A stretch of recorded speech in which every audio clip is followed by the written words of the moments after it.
Kantor Wilayah Kementerian Agama Provinsi Aceh menggelar pemantauan hilal 1 Zulhijjah yang dipusatkan di Gedung Observatorium Loknga Aceh Besar. Sementara itu Kementerian Agama akan menggelar sidang isbat secara tertutup usai dilakukan pemantauan hilal di 88 titik.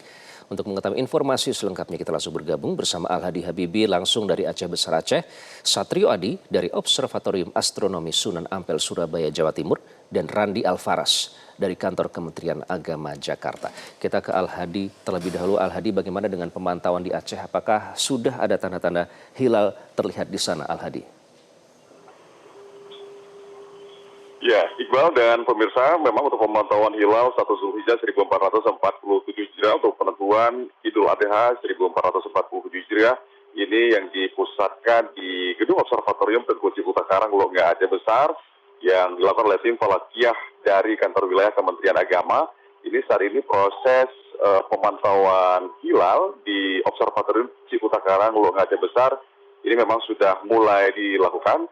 Namun memang untuk melihat apakah hilal nantinya terlihat di langit Aceh Besar ini atau tidak, tentu saja ini masih harus menunggu pada saat proses terbenamnya matahari yang memang hari ini diperkirakan menurut dari data hisab awal dari tim falakiyah Kanwil Kemenak Aceh, ini untuk matahari terbenam ini diperkirakan pada pukul 18:46 waktu Indonesia Barat. Sedangkan bulan terbenam ini pada pukul 19:22 waktu Indonesia Barat.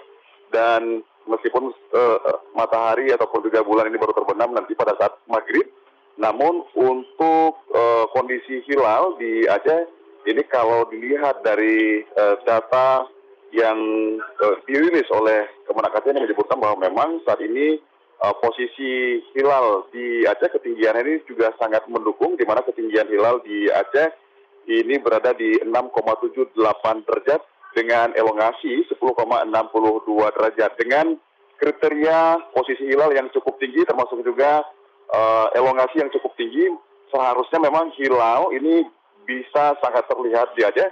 Namun tentu saja untuk bisa terlihat ini juga harus didukung oleh kondisi cuaca yang kondusif atau cerah.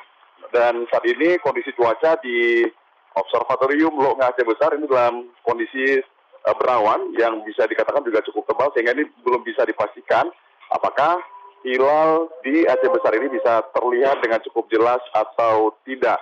Namun meski demikian memang saat ini proses pemantauan tetap dilakukan, tidak hanya dilakukan oleh pihak dari tim falakiyah Kanwil Kemenak Aceh, namun ini juga dilakukan oleh beberapa unsur lain, misalnya dari BMKG Aceh, kemudian juga ada dari kampus maupun juga dari instansi falakiyah dari lembaga pendidikan Islam.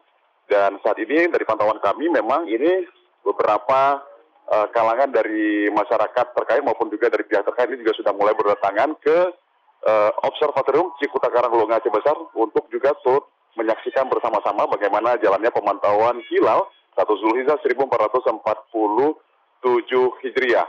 Dan nantinya jika hilal ataupun juga tidak terlihat, maka nanti hasil dari pemantauan hilal ini akan disampaikan oleh Kanwil Kemenak Aceh untuk ditujukan kepada Menteri Agama sebagai bahan masukan dalam menentukan 1 Zulhijjah atau Idul Adha 1447 Hijriah.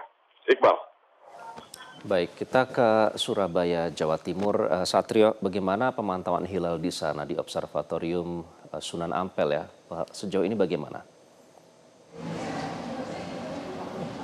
Ya Iqbal, hilal tidak terlihat dari langit Surabaya, tepatnya di UIN Sunan Ampel, karena memang cuaca yang cukup berawan di Surabaya, di mana sejak siang hari tadi beberapa titik di Surabaya diguyur hujan. Dan untuk mengetahui lebih lanjut bagaimana proses pemantauan hilal yang tadi dilakukan di UINSA Surabaya ini, sudah bersama kami praktisi ilmu falak, Mas Muhammad Akbarul Humam. Mas Humam, bagaimana tadi proses pemantauan hilal di UINSA ini, Mas? Baik, UIN Sunan Ampel Surabaya menyelenggarakan kegiatan Ru'yatul Hilal yang diselenggarakan oleh Laboratorium Fakultas Syariah dan Hukum UIN Sunan Ampel Surabaya yang bekerja sama dengan program studi jurusan ilmu falak di Fakultas Syariah dan Hukum dan bersama mahasiswa sebagai panitia.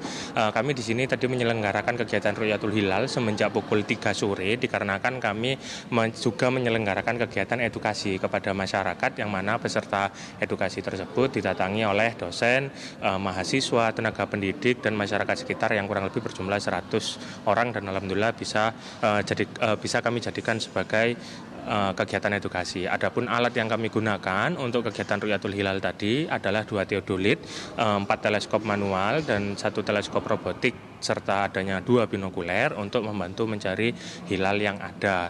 Dengan data hilal di mana ketinggian hilal ketika matahari terbenam adalah 4 derajat 42 menit dengan elongasi 9 derajat 48 menit 51 detik. Dan lama bulan di atas ufuk adalah 31 menit 21 detik. Sebenarnya secara kondisi hilal sangat memungkinkan untuk terlihat karena sudah di atas kriteria tinggi 3 dan 6,4 Menteri Agama Brunei, Indonesia, Malaysia, Singapura. Tapi sangat disayangkan sama seperti apa yang disampaikan tadi bahwasanya di Surabaya mulai dari pukul 13 sudah hujan dan alhamdulillah mulai berhenti hujan dari setengah 3. Jadi kegiatan kami untuk mengedukasi masyarakat di mana sebagai fungsi observatorium ada 3, edukasi, penelitian, dan pengabdian. Jadi kami bisa melakukan edukasi dan pengabdian masyarakat, seperti itu kurang lebih. Baik, ini di hilal di sini sebenarnya sudah di atas ambang batas Mabims, namun karena cuaca cukup berawan jadi tidak terlihat dari titik ini ya Mas. Kemudian setelah ini laporannya akan disampaikan ke Kanwil atau bagaimana? Baik, dari sebelum matahari terbenam, matahari sangat tidak terlihat karena sudah tertutup awan, apalagi hilal. Dan laporan dari Ru'yatul Hilal ini kami sampaikan kepada Kementerian Agama melalui bantuan Ketua Program Studi Ibu Siti Tanmanul Qulub, kepada Lembaga Falak dan kepada Kementerian Agama dari jejaring Program Studi Ilmu Falak UIN Sunan Ampel, Ilmu Falak se-Indonesia, seperti itu. Terima kasih banyak atas waktunya Mas Humam. Iqbal, memang menurut data catatan hisap per sore hari ini, tanggal 17 Mei, beberapa titik di Indonesia ini posisi hilal sebenarnya sudah kondusif, berada di atas ambang batas Mabims, di mana ketinggian rata-rata atau di beberapa titik berada di sekitaran 7,8 derajat dengan elongasi sekitar 9,75 derajat. Namun tentunya pemantauan visual secara langsung tetap perlu dilakukan dan menjadi prioritas. Dan untuk di titik atau di langit Surabaya ini sendiri, setelah tadi dilakukan proses pemantauan atau Ru'yatul Hilal oleh Observatorium Astronomi Sunan Ampel UINSA, di titik Surabaya ini tidak terlihat karena cuaca yang cukup berawan akibat diguyurnya beberapa titik di Surabaya sejak siang hari tadi. Iqbal. Jadi ada yang terlihat, ada yang tidak terlihat. Randi, bagaimana persiapan Kementerian Agama yang akan segera mengumumkan hasil sidang hilal sejauh ini, sidang isbat? Iqbal, selamat sore. Saat ini saya berada di kantor Kementerian Agama Jakarta Pusat, yang mana pada sore hari ini rencananya pemerintah akan menggelar agenda sidang isbat dalam penentuan awal Zulhijjah 1447 Hijriah. Yang mana dalam agenda sidang isbat ini akan digelar dalam 3 rangkaian. Yang pertama tadi sudah berlangsung, yakni untuk seminar awal posisi hilal yang tadi telah digelar pada pukul 16.30 waktu Indonesia Barat, yang dihadiri oleh sejumlah pejabat terkait seperti tadi ada Menteri Agama, lalu juga dari sejumlah perwakilan ormas Islam, dan juga dari ada BMKG, BRIN, dan sejumlah instansi terkait, yang mana tadi untuk seminar awal posisi hilal sudah selesai sekitar pukul 17.30 waktu Indonesia Barat, dan nanti akan lanjutkan dengan sidang isbat yang rencananya akan digelar secara tertutup pada pukul 18 waktu Indonesia Barat, dan nanti akan diakhiri dengan konferensi pers penetapan awal Zulhijjah yang rencananya akan digelar pada pukul 19 waktu Indonesia Barat, yang nanti akan dihadiri langsung oleh Menteri Agama, Wakil Menteri Agama, hingga Ketua Komisi 8 dari DPR RI.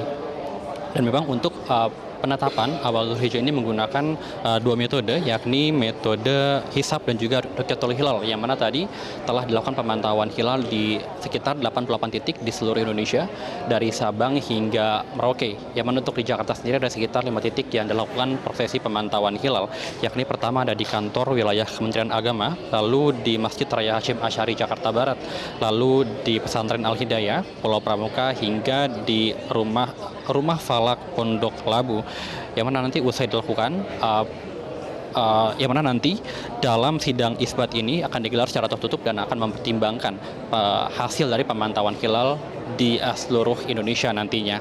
Dan memang sejauh ini sudah ada ya peneliti baik dari BRIN yang juga memprediksi bahwa hilal sore hari ini sudah terlihat di seluruh Indonesia. Hal ini didasarkan pada posisi hilal yang berada di posisi tinggi di seluruh Indonesia, sehingga berdasarkan perhitungan astronomi kriteria penetapan Tulajani sudah mampu terpenuhi. Lalu juga dari BMKG ini menyebutkan bahwa ketinggian hilal pada sore hari ini sudah mencapai di ketinggian antara 3,29 hingga 6,95 derajat dengan titik elongasi berada di kisaran angka 8,91 hingga di angka 10,62 derajat. Dan tadi juga hasil dari seminar awal posisi hilal ini dari tim Hisab Roket Kemenak ini menyebutkan bahwa di seluruh wilayah NKRI ini hilal sudah mampu memenuhi kriteria Mabims, yang mana rata-rata untuk hilal yang terlihat ini berada di kisaran angka 3,29 hingga di 6,95 derajat dengan titik elongasi berada di ketinggian 8,91 hingga di 10,62 derajat. Yang mana kalau kita